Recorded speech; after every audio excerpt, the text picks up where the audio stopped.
So we're wrapping up our deep dive on Nintendo with this week's episode of the Generation S podcast as we take a look at the Nintendo Gamecube. It really was a unique console from the fact that it was shaped like a cube, it was purple, plus it came with a handle on the back so you could bring it to a friend's house. Honestly, I'd say it's probably the weakest performing console that we've discussed this month, but don't get me wrong, it was a great little system. Also in this week's episode, we're going to be discussing some of the best and worst games that have stood the test of time on the GameCube, whether it was a classic like Super Smash Bros. Melee or The Legend of Zelda Wind Waker, to titles that might not have aged quite as gracefully. So whether you're a die-hard GameCube fan or just curious about this beloved console, grab your Wavebird Wireless Controller, kick back, and join us for this nostalgic journey back to simpler times in gaming history on Generation S. What is it? It's time to go back.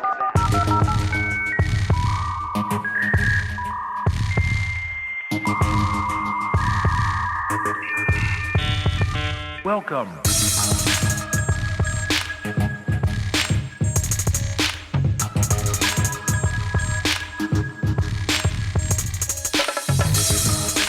Hey there, welcome back to Generation S. It is a podcast about growing up in the 90s and the early 2000s. I'm Dan Kemp, joined today by my good buddy, Mr. Dan Vorbeck. Dan, welcome back to the show. Thank you for having me. Glad to be back. Yeah, man.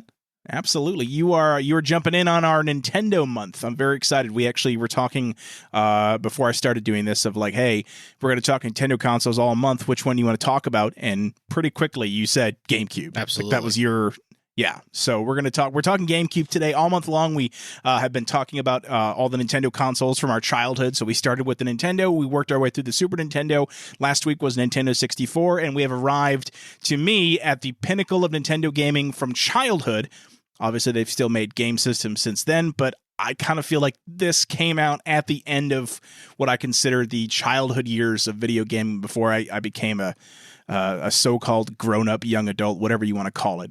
Would you say that's fair to say as far as when the GameCube really hit? Oh, definitely. The GameCube, just after the Nintendo 64 came out, and it was like a game changer. It had the best graphics. Yeah. It had the little discs.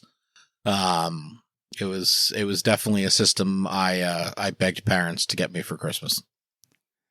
And it's interesting. I feel like, in general, Nintendo has had a pattern of having mega hit consoles every other generation. True. Although I say that, but I feel like Nintendo and Super Nintendo were also big hits. And then you had the N64, but then the GameCube was not as much of a legacy system as the Wii, which came after that. And then you had the Wii U, which kind of faltered. And now we're with the Switch, which in my opinion is the greatest Nintendo console of all time. But again, we're how many years, 20 years later at this point. So that's very true. Let's talk about that first. So, you had a GameCube. How did you get it? Was it a Christmas gift, a birthday gift, or like what was your first exposure to Nintendo GameCube? GameCube was a Christmas gift for me. Okay. And I remember I got 2 games with it. Okay. I got Pikmin. Pikmin? Pikmin. Or Pikmin. Oh, Pikmin. Yeah, okay. Pikmin. I know Pikmin. Sorry, Pikmin, Absolutely. Not Pikmin. Yeah. Pikmin are medieval soldiers. Nope. I thought Pikmin was like a knockoff of Pac-Man, but no, okay. Pikmin and Luigi's Mansion. Oh, yeah. That's a classic. That's great. Those are the first 2 games I got. And okay. I turned it on for the first time. It does the little cube thing that goes around. The cube logo, yep. And yep. And I just, as soon as I turned the game on, I was like, whoa, this is crazy. This is going to be the best console ever created. What's funny is, like, I didn't know much about the GameCube before it came out, honestly. And full disclosure, I didn't get one until I was, like, a senior in high school, I think, or a junior in high school, maybe. Right. Like, I bought it with my own money. I had a job. But, like, my parents didn't buy it for me. Like, was there a lot of hype for the GameCube before it came out? Because I don't remember. I don't think there was a lot of hype. I definitely remember seeing commercials for it. But I know in my circle in high school, everyone's like GameCube. You got to get the GameCube. And then I started doing my own kind of research on it. Was it your first of that generation of consoles, or did you also have like a PS2 or an Xbox as well? I had an Xbox and I had a PS2 as well. But then I just remember seeing some of the games that were coming out for the GameCube, and I was like, I have to get this system. Well, and I think that's what's always made Nintendo great in general, is that they have a lot of exclusive games. I think more than any other system, especially at this point, like you can't play a Mario game on PlayStation. You can't play Zelda on an Xbox. You just can't do it. But you had, and I think Nintendo's always been, their hardware has been great, but their games, especially their like first party titles, you know, like the Marios and the Zeldas and the Donkey Kongs, they've always been so good. And I would agree. I think the GameCube still has, you know, had put out games that, and we're going to talk about this later in the show, but still are very playable today and just super fun. Still play today. Absolutely. Yeah, no, for sure. And they're remaking them now because they were so popular back then. So you had Pikmin and you had Luigi's Mansion. Did you have a favorite between the two? Probably Luigi's Mansion. Pikmin was good, but after a while it got a little repetitive. Yeah. But it was still a great game. And Luigi's Mansion was just a ton of fun to play. Plus, if I was a fan of Ghostbusters, you know, kind of went hand in hand. Yeah, it was like Super Mario Brothers and Ghostbusters had a baby, and then that was Luigi's Mansion. So like I said, I didn't get one until high school, you know, with my own money. At that point, I had a PlayStation 2. I didn't have an Xbox, but I had a PlayStation 2. And so I got, I think my first game was Luigi's Mansion as well, because it was like $20 at the time. And, you know, I got the GameCube used at GameStop, and I was playing through it, and I didn't know what to expect, because back then you really couldn't see gameplay videos, right? Unless you were watching like a commercial for a game. You couldn't go on a YouTube. That wasn't around yet. Nope. So I didn't know what the game was going to play like. And so when I booted it up, I was expecting to get like a 3D Mario type game, and I totally got something different.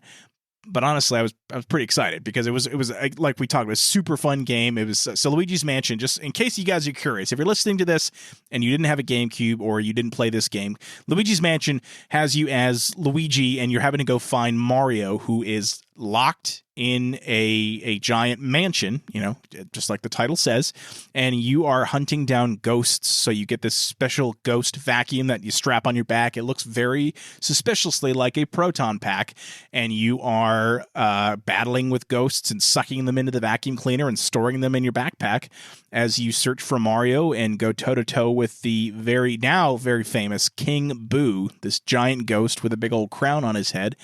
And that's pretty much it, man. But I tell you what, it was a lot scarier than I thought it was going to be. I mean, it wasn't like a Resident Evil level scary game, but I jumped a few times. Yeah, definitely. It was definitely some jump scares in Luigi's Mansion. And speaking of Resident Evil, that's where I played Resident Evil 4, because for whatever reason, I had Resident Evil 4 on the PlayStation 2, and I got it. I saw one of my friends playing it on their GameCube, and it was actually better graphics. Really? Than the PS2? Than the PS2.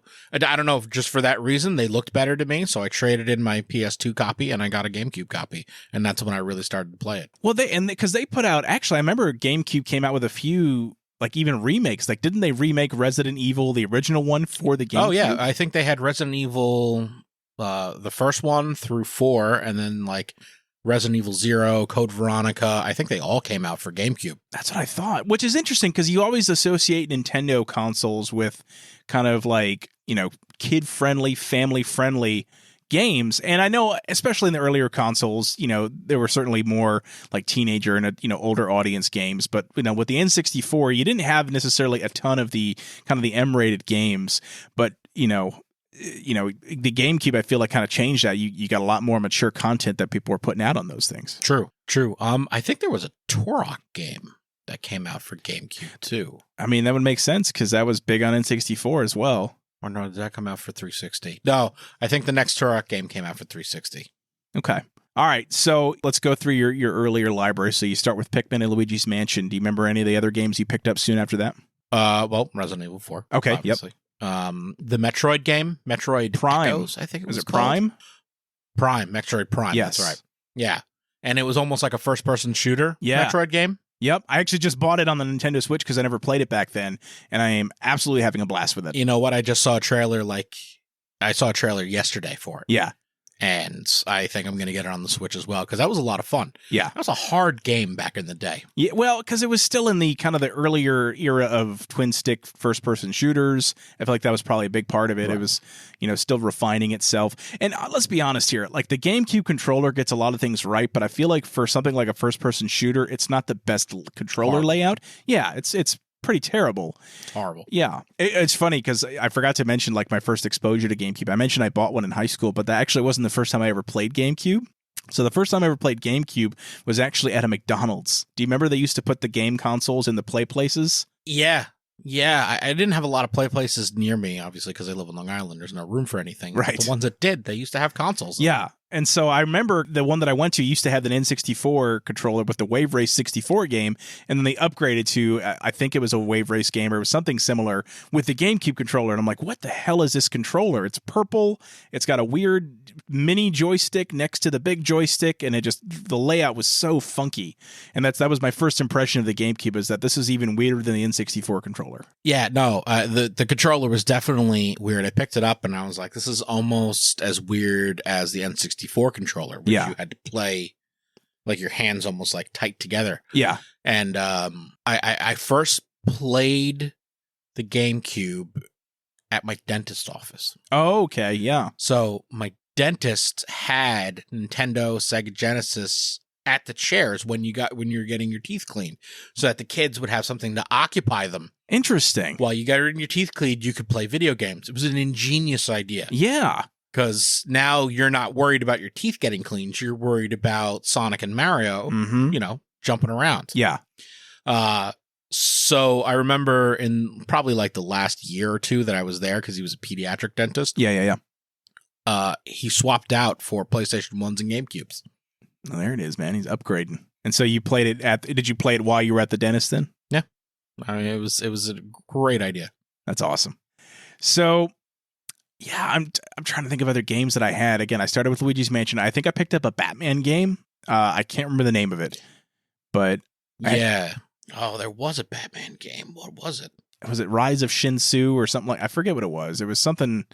So it was based off one of the cartoons, and it was okay. I wasn't a huge fan of it. A game I never bought, but I played at my cousin's house was obviously classic now, was Super Mario Sunshine. Did you ever own that one? I don't think I ever owned Super Mario Sunshine. I did own Double Dash, though. Oh, Mario Kart Double Dash was great. Yeah, I actually, the first time I played that was in college with Lou, because Lou and I roomed together. I honestly think I probably played it when I was a kid, but when I really got into it was when I would visit Lou as well in Saratoga, and we would play, unconsciously be switching places. Yes. And that was such a cool game. It was, because what was cool about Mario Kart Double Dash, because every Nintendo console has its own Mario Kart, like for its generation, right? They only put out one. And so with the GameCube, it was called Mario Kart Double Dash. And the whole premise was that you could play in co-op. So every race you had to pick two drivers. You had one that would drive and one that would throw, items like shells or what have you. And you could switch them. So like if you were playing two players, I would be playing with Lou, he would be driving as Luigi, and I was as, Mario in the back throwing shells, and we go, okay, switch. I would take over the driver's seat and start driving, and then he would be the one throwing the items. It was a really cool concept. I kind of wish they had ever gone back to it in a future game, but they never did. This was the only console in release of that where they had that kind of two-player tag team mentality for Mario Kart. Yeah, I thought it was a great idea, because as you picked up boxes, each player got a power-up, and you would have to use them tactically and work together. Yes. But for some reason, game consoles today don't like couch co-op. No, they don't. They want everybody to have their own system and pay for their own internet service. Yeah. And have friends, 600 miles away. Yeah.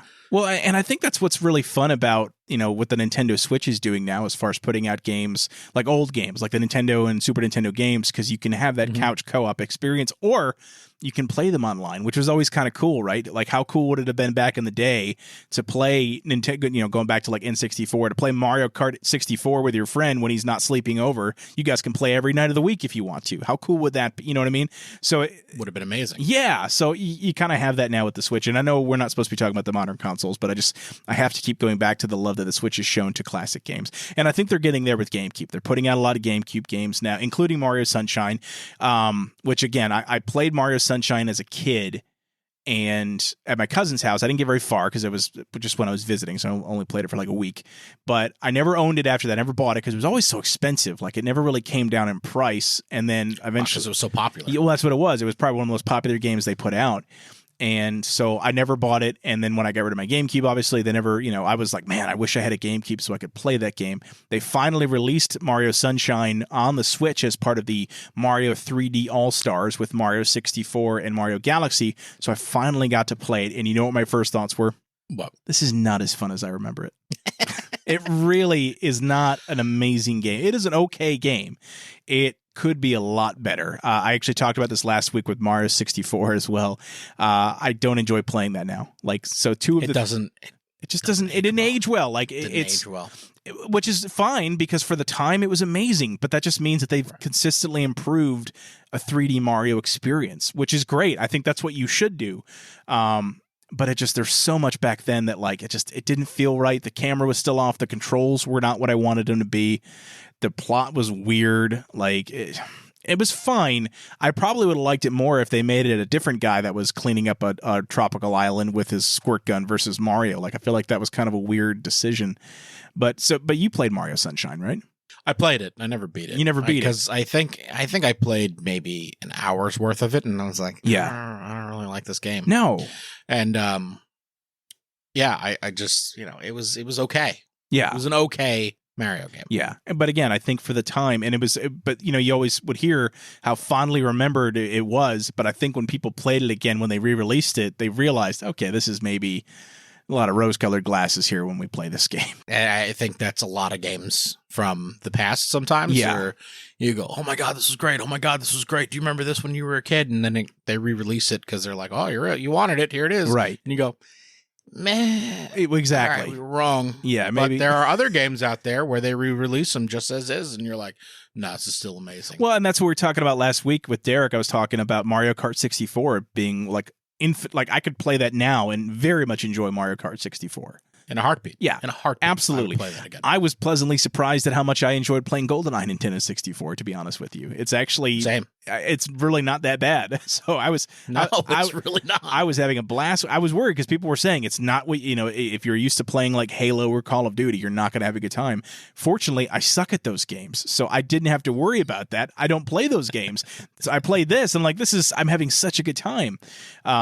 But there were still obviously games that didn't age well. Like I will say, like Zelda Ocarina of Time, in my opinion, did not age well on the N64. They've improved those. I still love it. No, and it's fun. I'm playing it now, and I played it as a kid, and it's good. But I can definitely see like how they could have, how they improved over the years. You know what I mean? Oh, definitely. What was the Zelda game that came out for GameCube? Twilight Princess? Well, there was Twilight Princess, but first there was Wind Waker. You remember that game? Oh, Wind Waker. Yeah, that was kind of almost like that was a different art style where it was more like almost like it was polarizing. It was a very polarizing art style because it was the cell shaded cartoony cell shading. That's what I was thinking. It was like this almost a cell shaded kind of like very flat 2D, 3D cartoon look that a lot of people didn't. I've never actually played Wind Waker, so I don't have an opinion on it one way or the other, but I've heard it's actually a really good game. It's a really good Zelda game. Yeah. Well, if you can get past the graphics, which actually grow on you as you play the game. Because they're kind of charming, you know what I mean? Back then, everyone wanted those like high quality 3D graphics.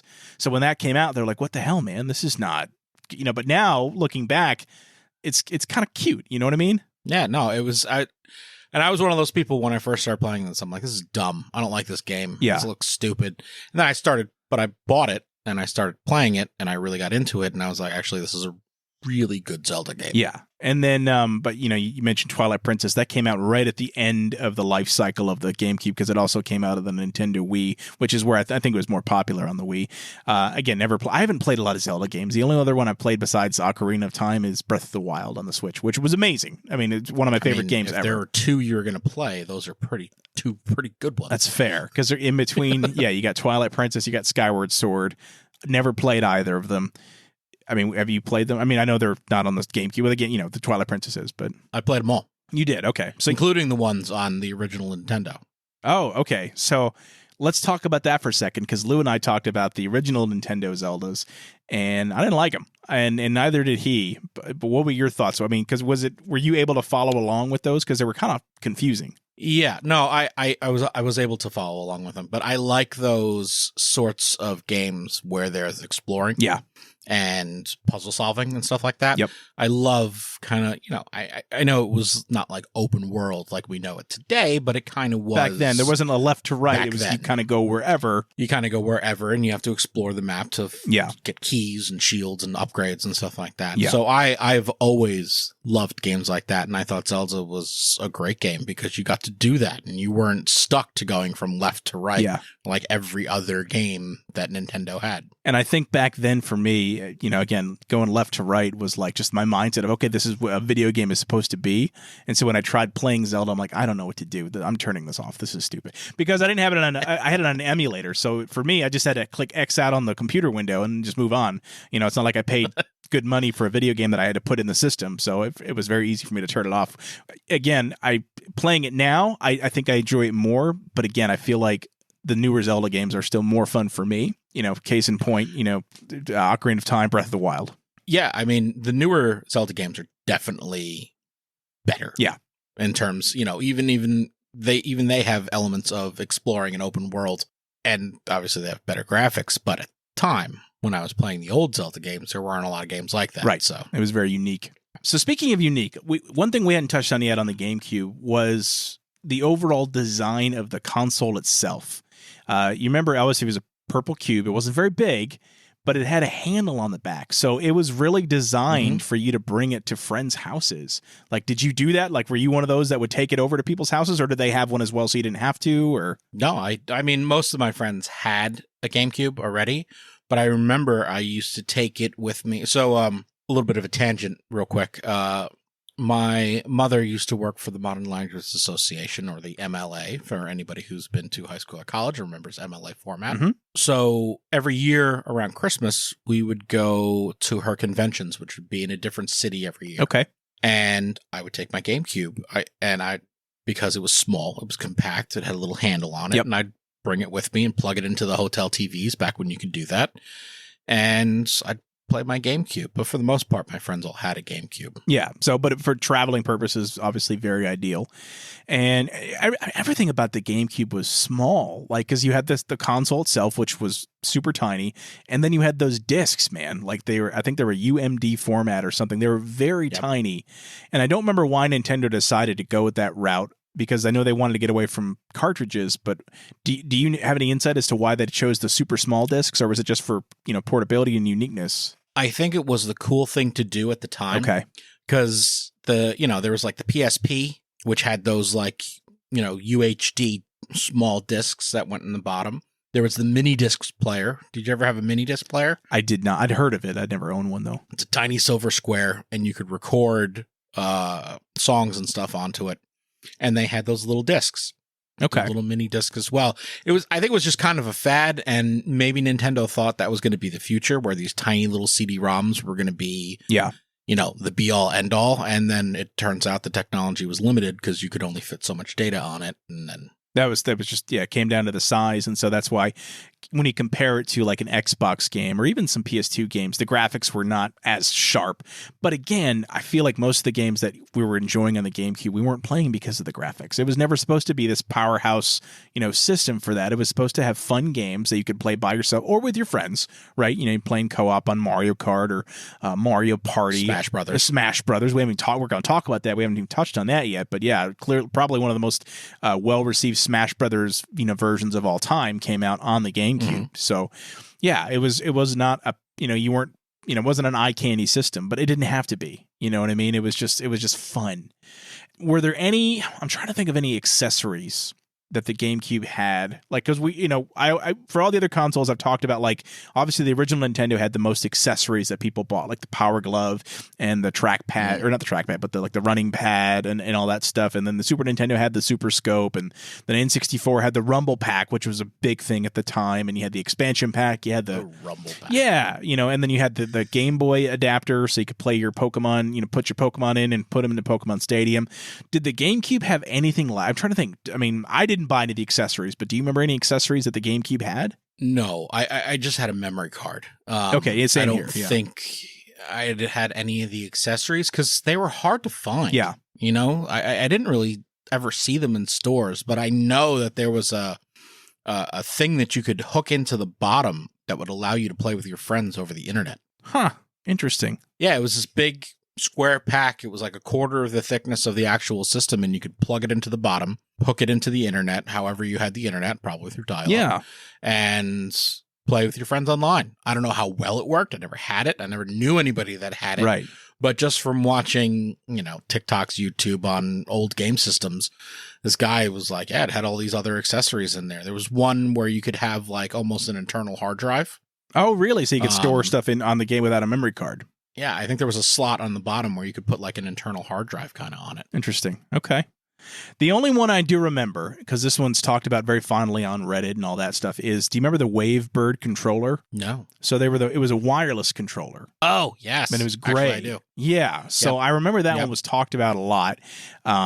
I think Wavebird made controllers for the other consoles as well, but I remember that was a big thing because it was wireless and that was so cool. And there was wireless controllers before then, but I feel like it was really starting to take off with that generation. That one works surprisingly well. And I think that's why people liked it, is because, it was cheaper than a Nintendo controller. It was wireless, and it worked. It very functional. So I was just reading, as you were talking, I was just reading about another accessory. Apparently, they made an adapter where you could plug in a PlayStation 2 controller to your GameCube. So I thought that is interesting. I don't know if it would have changed the experience at all, because, again, the controller is a very unique layout for pretty much every game you played. So to map those buttons to a standard-looking controller like the PS2, I don't know how well that would have worked. I think at that age that we were, I think it would have been a nightmare. I think now it's a game changer for sure, because a lot of a lot of instinct around just the kind of that tradition. Because even now, Nintendo's their controllers they put out are very traditional in terms of the layout. For like the game, the Wii and the Wii U with the classic controller. So, big part obviously of the GameCube's appeal was the co-op. We talked about Mario Kart. We touched on Smash a little bit. Like for you, what were your go-to co-op or party games when you went to friends' houses or you had people over? Like, what were some of the games you played, like the multiplayer games? Number one had to be Smash Brothers. Yeah.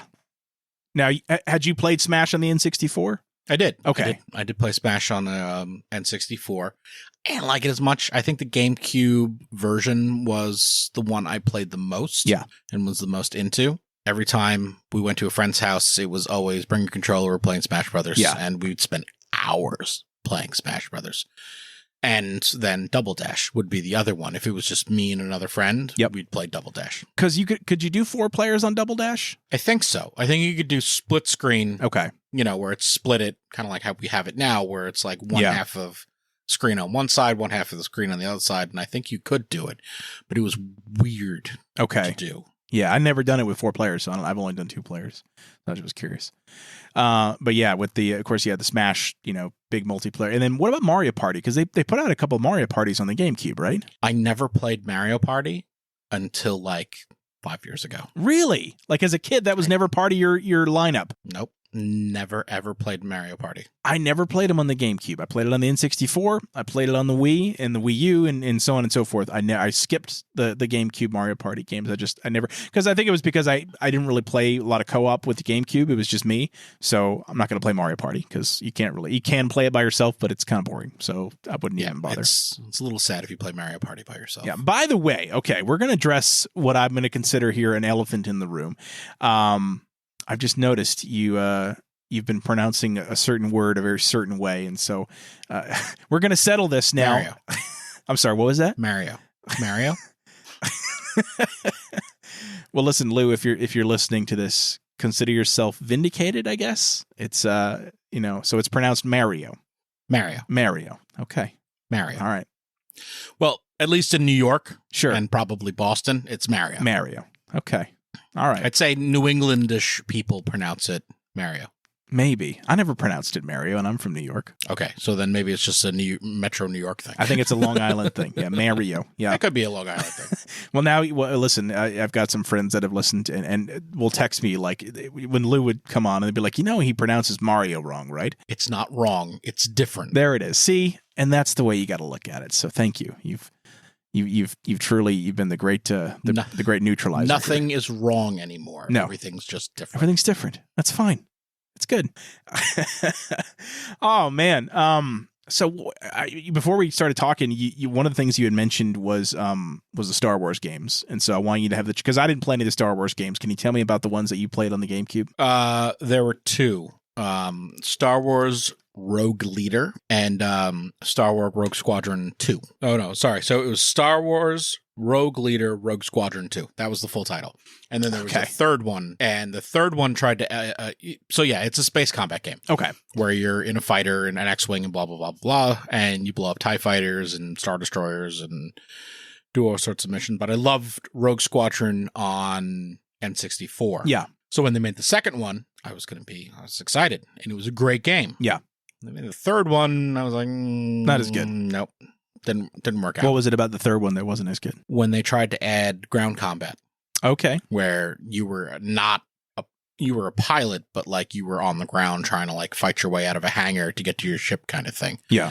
I was like, it's unnecessary. It didn't work. Yeah. Just put me in an X-Wing and let me blow up TIE fighters. Well, that was the appeal of it, right? And they tried adding too much, maybe. Exactly. Yeah. And then towards the end of GameCube, because I know it came out on Xbox and PlayStation 2 as well, or maybe it was towards the beginning. But it was Clone Wars, Star Wars: The Clone Wars. Okay. I never, I mean, it was based off the movie? Yep. It was based off it was based off of Episode 1, or Episode 2, Attack of the Clones. And, you start off on like Geonosis, and like the cover of it was one of those clone transports landing on Geonosis. Okay. It's a horrible game. Really? It was a horrible, horrible game that I had tons of fun playing. Okay. All right. Yeah. What was so horrible about it? Just the graphics were bad. It was glitchy. Yeah. You'd shoot droids and sometimes they wouldn't die. It was not a good game. Yeah. But I loved playing it because you could pilot all these different vehicles. Yeah. From, Episode 2, but it was a bad game. I think you can probably get it for like a penny now. Well, yeah, if you have a GameCube to play it, which I don't. So, but you can also get it for the original Xbox, PlayStation 2, and again, all of which you could probably get for a penny. Or if you know somebody who has it, they're probably willing to give it to you. Or no, that I have to pay them. They'll have to pay. They'll pay me to give it to me. Yeah. So they'll give you $10 in the game. Yeah, exactly. Yeah. So there's a couple of games on the GameCube that I played probably the most, especially near the end of owning the GameCube, were the wrestling games. Did you ever play any of the GameCube wrestling games? I know wrestling wasn't like a huge thing for you, so not really. No. Okay. What about any fighting games or Soul Calibur? Yeah, that's right. Because I played it because it had Link. You could be Link, and so it was Soul Calibur 2, right? Soul Calibur 2. Yeah. Yes. You could play as Link. I'm pretty sure. What I loved Soul about Calibur, I played. Yeah, I was going to say what I loved about that was because Soul Calibur came out for all three consoles, at the same time. So you had, the PlayStation 2 version, the Xbox version, and the GameCube version. They were all pretty much the same, but they all had an exclusive character. So the GameCube had Link, and then the Xbox had Spawn. Remember Spawn from the 90s comics? Yep. And then the PlayStation 2 had Heihachi from Tekken, which I thought was so cool. So I remember doing that, but I remember the version I played the most of that was the GameCube version. My friend had it, and so we would play the Soul Calibur on the GameCube, and it was fun. It was a good game. I wasn't very good at it because it wasn't what I was used to when it came to fighting games, but it was fun. Yeah, it was. Soul Calibur was a different kind of fighting game. It wasn't like Street Fighter or Mortal Kombat or anything like that. Right. Or even Tekken. It was because it was like a Tekken game, but you had weapons and like the combat was you had to get used to it. For me, I wasn't very good at it. I tried. I never got good. But I played those wrestling games. So you had WWF WrestleMania 18, you had WrestleMania 19, and then you had they kind of rebooted it with this series called Day of Reckoning 1 and 2. And they were just super fun GameCube games, very, very pick up and play kind of arcadey wrestling games, and I had so much fun with those. So I just have very fond memories of just like earlier, or the PlayStation 2 and PlayStation just creating wrestlers and going through, and it was just a lot of fun. So I just remember they had some really good wrestling games that, for the time looked great. They played very well, and they were very well received too. So they were very popular, especially if you didn't have a PlayStation where, the SmackDown games were, which were definitely kind of king at that point, was the SmackDown wrestling games. So let's talk real quick about, there's two things I want to cover here before we wrap up. One is I want to talk about the games that have aged the worst, have aged the best. And then I want to go through and I want to talk about our Mount Rushmores of GameCube games. Okay, so be thinking about that as well. But let's start with, we'll start with the bottom of the barrel here. What are some games, in your opinion, that you feel, and I guess you'll have to have had played them recently to really kind of weigh in on this, but games, in your opinion, that have aged the most poorly from when they first came out 20 years ago? On the GameCube? Yeah. Aged the most poorly. Yeah. Aged like milk. That's we'll say that. Aged like fine milk. Yes. Prince of Persia. Prince of Persia. Okay. So that they made that for all the systems, I think, at the time, right? They made it for all the systems. I had it for GameCube, and it's aged better on PS2 and Xbox Okay. than it has on GameCube. Because GameCube, it was boxier. So because the graphics were more limited, yeah. Yeah, it wasn't really built for that kind of like 3D intense game like PlayStation was. Yeah. I would say, but I got Prince of Persia for GameCube, and over the years, it didn't do well. Yeah, but at the time you liked it though. It was still fun at the time. At the time, it was okay. It was okay. See, and I guess that's I want to make sure we're differentiating. Like, it can't be a game that sucked back then because it just always sucked. Like you mentioned, the Clone Wars. You had fun with it, but it's a terrible game, for example. Well, that would probably be the one I would put at the bottom. Yeah, because it's awful. Okay. What about I kind of touched on mine. Like Mario Sunshine, I feel has not aged very well. It's not fun to play anymore. Any of the other kind of like mainline, first party games you remember that like you've been able to pick up and play, whether on emulator or like a re-release? There was a game called Killer 7. Okay.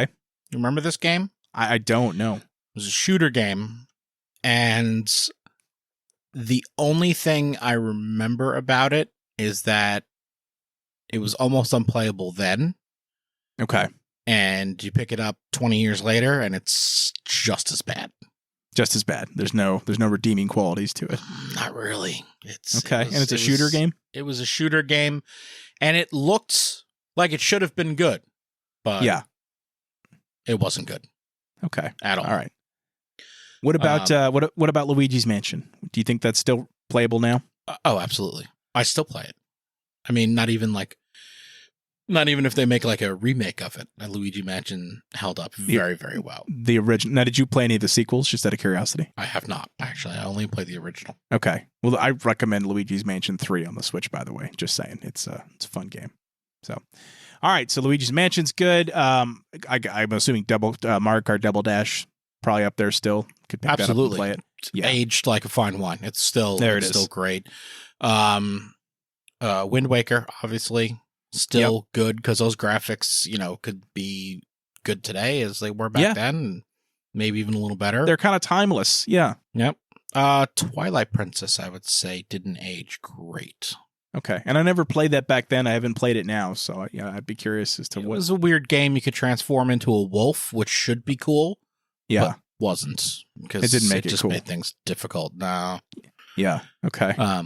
And obviously Super Smash Brothers, you could pick up a GameCube tomorrow, put Smash Brothers in, and you'll be like, yeah, this is an amazing game, and it looks fantastic. Yeah.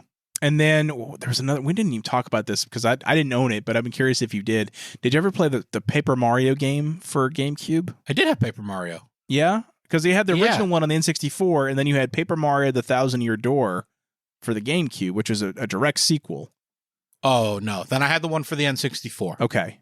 And I thought it was good. And the second one didn't nail it down as well.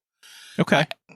I don't even remember playing the second one because I think my friend had it and I watched him play it and I was like, this doesn't look great. And I remember him saying, he's like, it's just okay. Yeah. But the first one was good. All right. Well, then let's talk about games. Well, we kind of already touched on the ones that aged the best. So let's just talk about the Mount Rushmore of games then. So if you had 4 dead presidents to slap a GameCube game on, what would your top 4 be? What would you say? Well, I think we've said them, but it would definitely be Double Dash, Super Smash Brothers. For me, it would be Rogue Squadron 2. Okay. Yep. And Metroid Prime. Metroid Prime. There it is. Okay.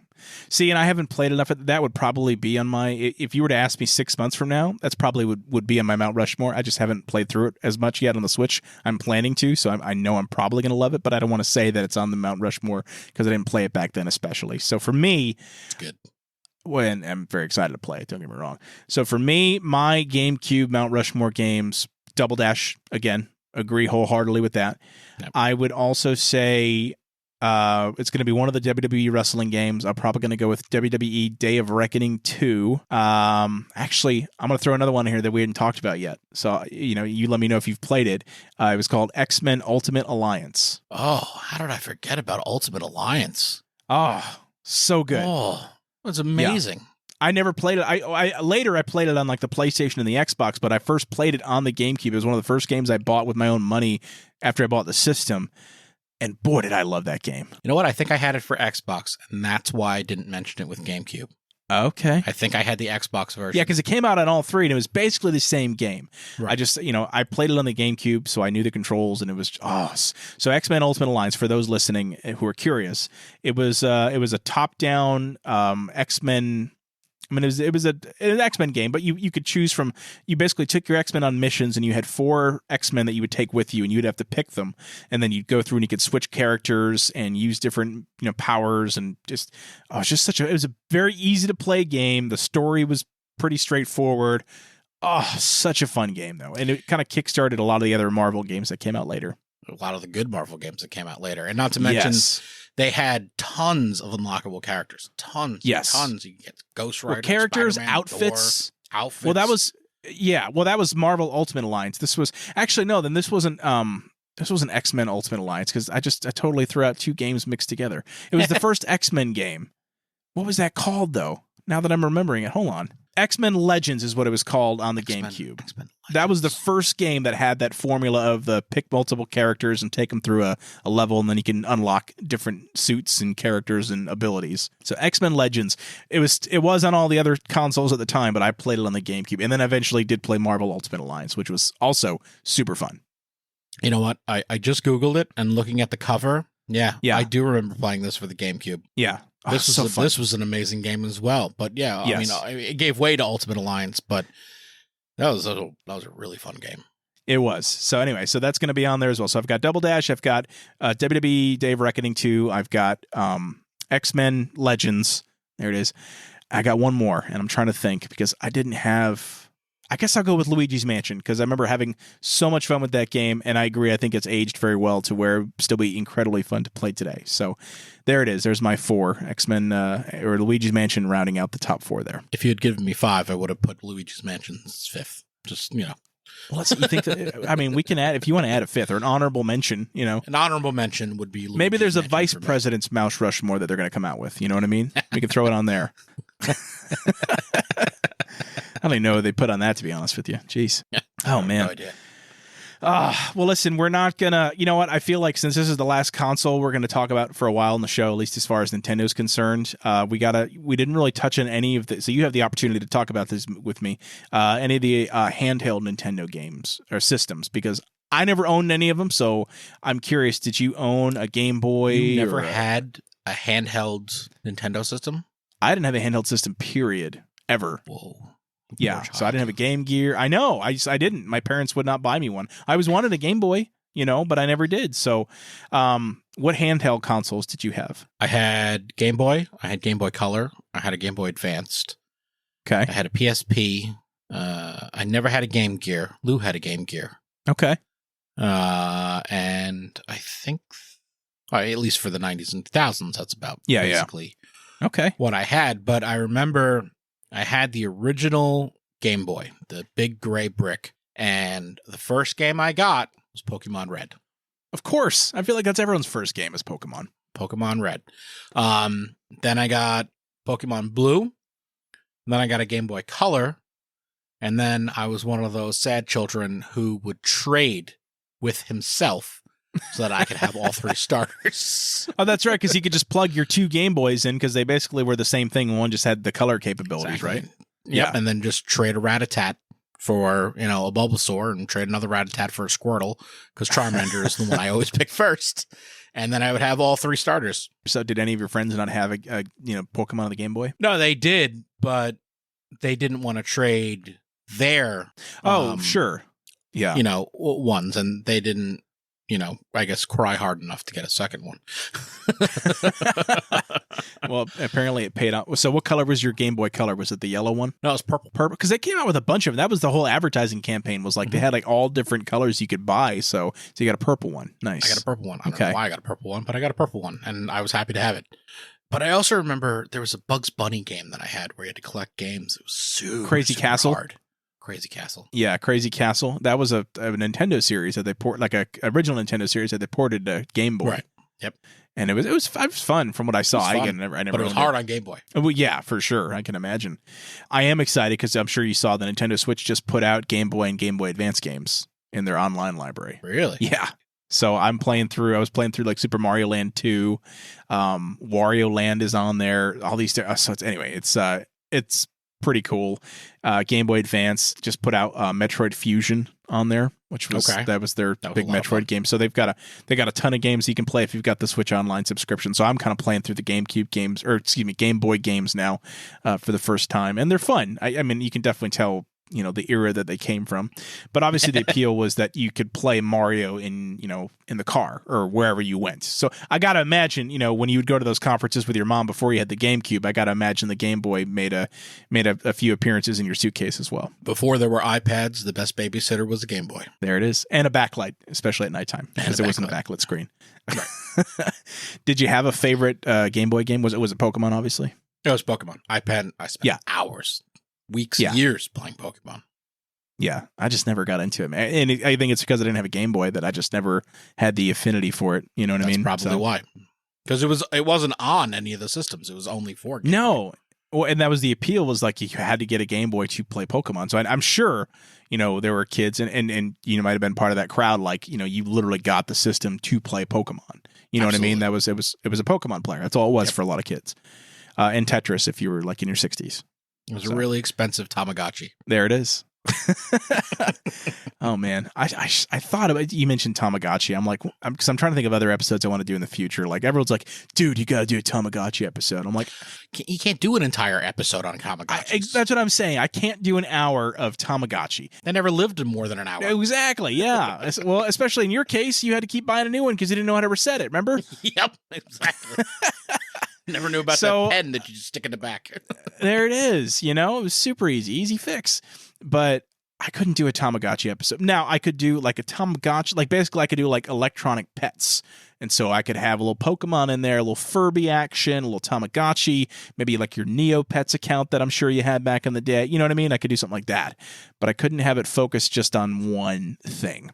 No, we would need to lump it in with other things. That's what I'm thinking. You can't do, I mean, you could do a short 15-minute thing on Tamagotchis, but not an hour. Exactly. Yeah. So I'm thinking, I apologize. I'm planning out my future episodes here on this show. And I'm sure you're not wanting to listen to that, but it is what it is. It's my show.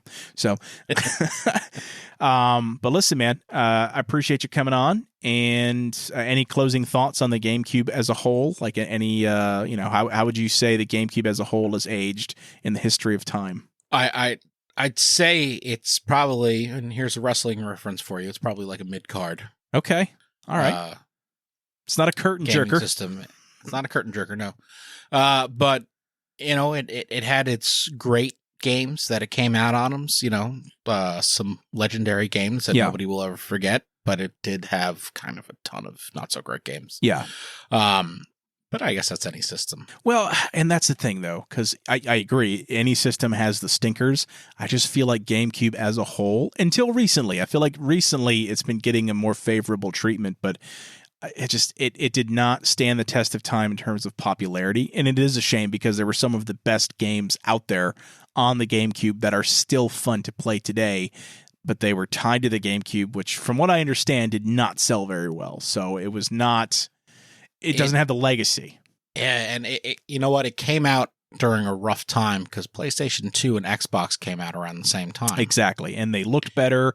And, And you had Halo. You had Halo. You had all your friends it. had these games that you wanted to play with, and so like you almost even though they put out some mature content, you still kind of felt like the GameCube was like a kid's toy. Like you didn't want that sitting on your shelf. You wanted the big black and green monster that was the original Xbox, or even the sleek looking DVD player that was the PS2.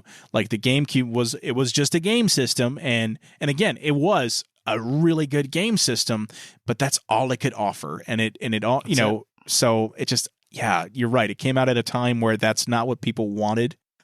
Good stuff, man. Well, listen, dude, I appreciate you coming on the show. As always, we'll definitely have you back on for something again in the future. And guys, thank you so much for listening. This was a lot of fun to do this month. As a reminder, I did it simply because March 10th is Mario Day. I decided, you know what? I'm going to make Nintendo the entire focus of the month of March. So if you love video games, hopefully you had a good time. If you don't love video games and you're listening to this, thank you for your patience. I appreciate it.